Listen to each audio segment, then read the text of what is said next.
Hey, politics ever make you tired?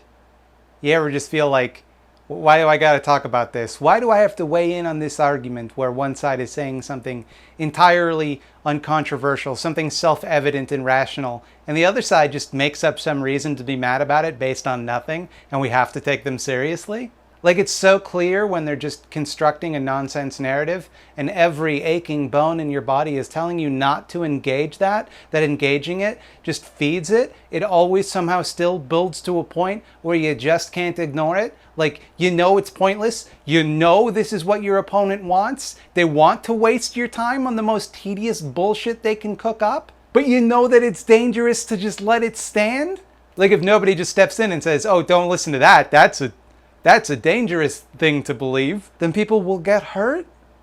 And over again, you get pulled into some of the silliest arguments you've ever heard of, and you just can't stop because your opponent is so dedicated to proving you wrong that they'll say or do or believe anything to make that seem true. So here we are in the middle of COVID-19, and people have made the idea of wearing masks into a battle in the culture war. Wearing masks is virtue signaling. Something that lefties and progressives do to prove that they're superior to everyone else, and just, that's clearly not what's happening here. The people who say that have to know this, right? It's common fucking sense that if there's an infectious disease that is spread through water droplets in your breath, blocking those droplets from spraying all over town is gonna help make you less contagious, right? Like, that's common sense if you're willing to acknowledge that germs exist, which surely they do. And I know what's going on here. Don't bother. I get it. I know. I saw it happen in real time. The president and his manservant made a big hullabaloo about masks being unnecessary. Your second question was? I couldn't hear you. Can you take it off because I cannot hear you? I'll just speak louder, sir. Oh, okay, good. You want to be politically correct. Go ahead. No, sir. I just want to wear the mask. Go ahead. And all that garbage, and a bunch of people who tied their entire self-identity to agreeing with the president had to agree with this point, or else face the reality that the emperor has no clothes. And then it kind of became its own thing, because people who don't tie their identity to the president, but are in the orbit of people who do, pick that up, and it spread like some sort of,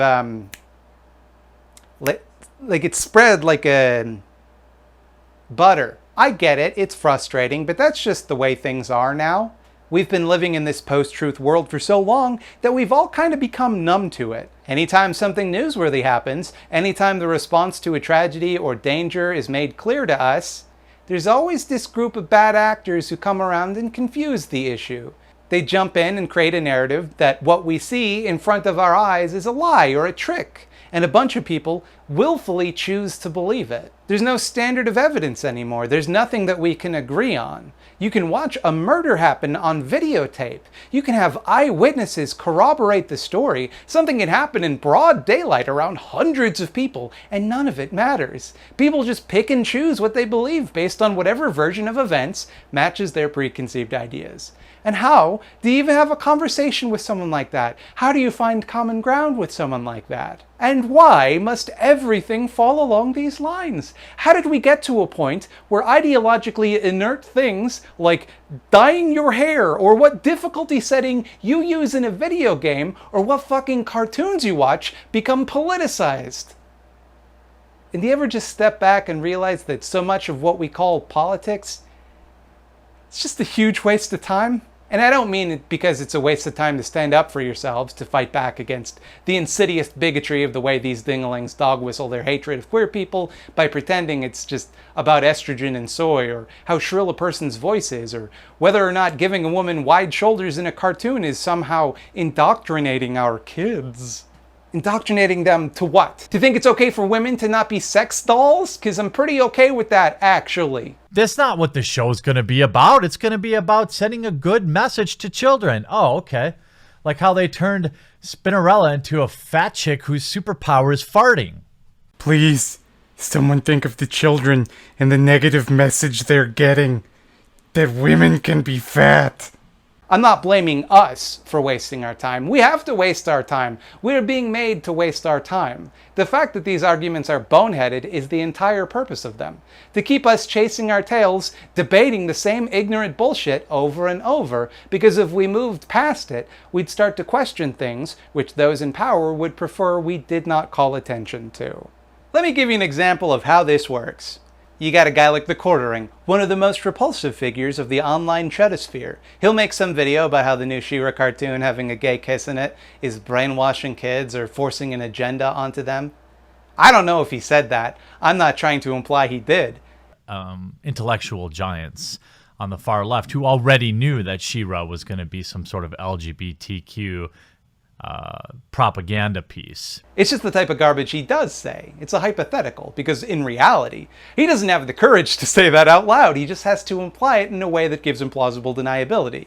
Like how in this video, he keeps implying that the cartoon is obsessed with who She-Ra is sleeping with. I don't ever remember wondering who G.I. Joe was sleeping with. I don't ever remember wondering who He-Man got down with after he was done defeating Skeletor. But the idea that 8-year-olds are really worried about who's going to bed with who is absurd. The show is with a younger target demographic and perspective and particularly concerned with She-Ra's appearance.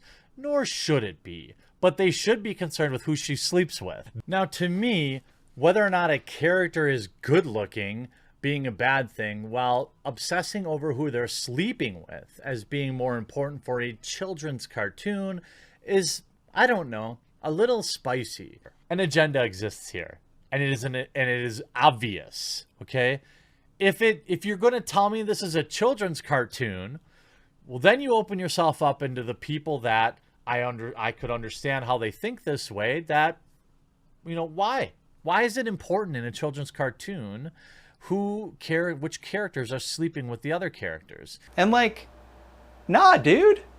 It's a children's cartoon. 2 people kissed.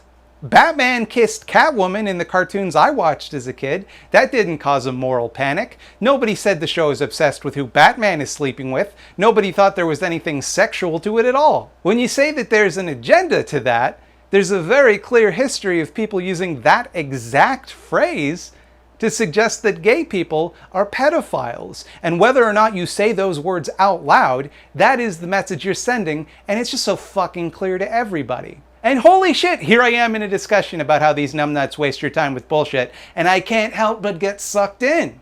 So let's say you work in media. Let's say you're a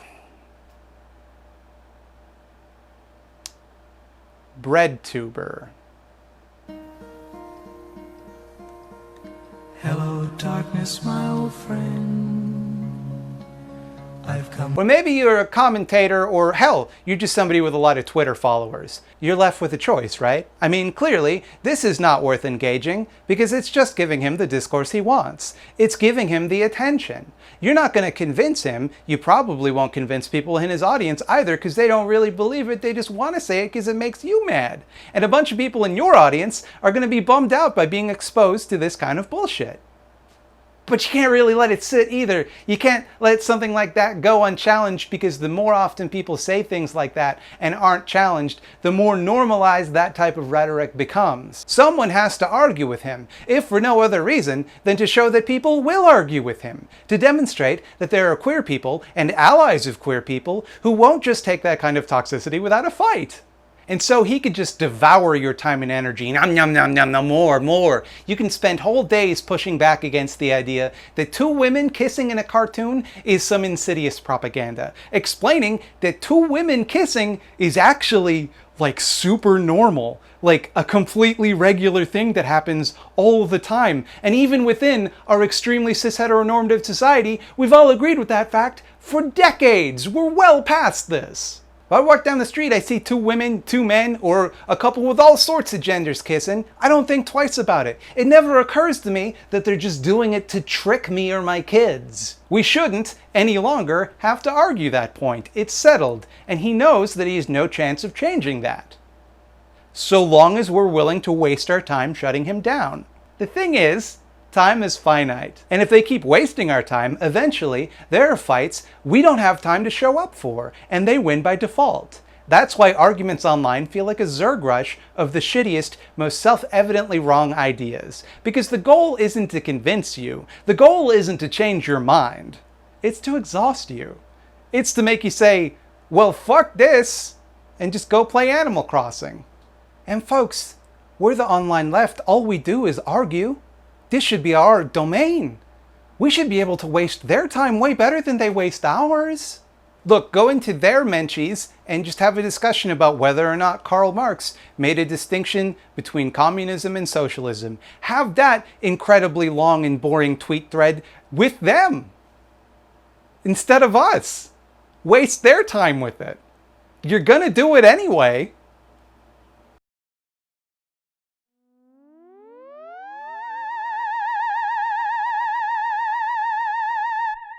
Hello and welcome back to the Eyeball Zone. Last week you thought you eluded us. You thought you hid. But the eyeballs see all. You weren't hiding from us. You were hiding from yourself, from the truth that this world of flesh and bone, your towers of glass and steel, shape, form, and color, all of it mediated to you by your eyeballs. Hey, have you ever heard weird racists shooting off their mouth about Muslim grooming gangs? I sure have, and boy, wouldn't it be nice to have a video that completely and utterly destroyed that narrative? That demonstrates beyond the shadow of a reasonable doubt that it was never true? Behold! Muslim grooming gangs, a response featuring Sargon of Akkad by Lonerbox.